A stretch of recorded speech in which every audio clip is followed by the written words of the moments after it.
A Milano si chiamano la loro Madonnina. Un pasticcere ha anche fatto un panettone a forma sua. Gli dissi la ci metta anche un po' di nebbia nella scatola, così c'è tutte e tre le cose importanti di Milano: Madonnina, nebbia e panettone. C'hanno mia altri. Io invece voglio cantare quella bella palla che l'è sopra il nostro cupolone. Oh mia bella grossa palla, brilli senza reticenze, tutta d'oro, tonda e gialla, te tu domini Firenze. Oh mia bella palla gialla, che tu brilli di lassù, tu sapessi il giorno d'oggi e gran palle che ci abbiamo noi qua giù. Oh mia palla giallo vivo, ma il fiorentino ormai dov'è?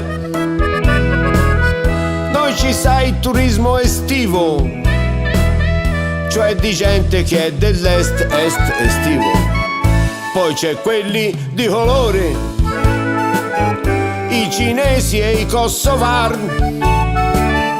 Tutti dicono vede Napoli e poi muore. Sì sì, ma poi vengano tutti qua, mo. Rocchio significa grossa salciccia. Infatti uno al gabinetto dice: ragazzi, ho fatto un rocchio. Una battuta. Andrea, l'autore della palla, era una carugna maldicente e tutti gli dicevano: ma sei un vero rocchio di... Andrea Verrocchio, l'autore della palla di Firenze, e chi se non lui?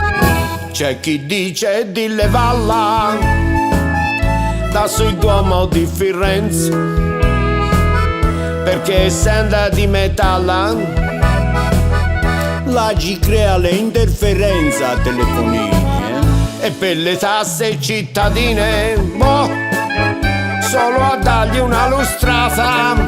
Sì, che tra il sito, il film e le spugnine la ci costa una sassata. Ma loro mettono le palle e non si paga. È come la tranvia per via. Tranvia, ma via. Comunque, tu lo sai, mia palla d'oro, che noi si rispetta questa gente, poveretti, chi viene qui per un lavoro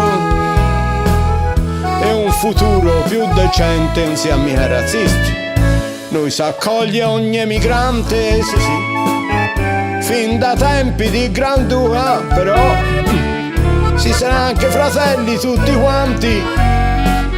Ma a Firenze ci fa buca, un pochino va bene, ma qui ci si rigira più qui, vero?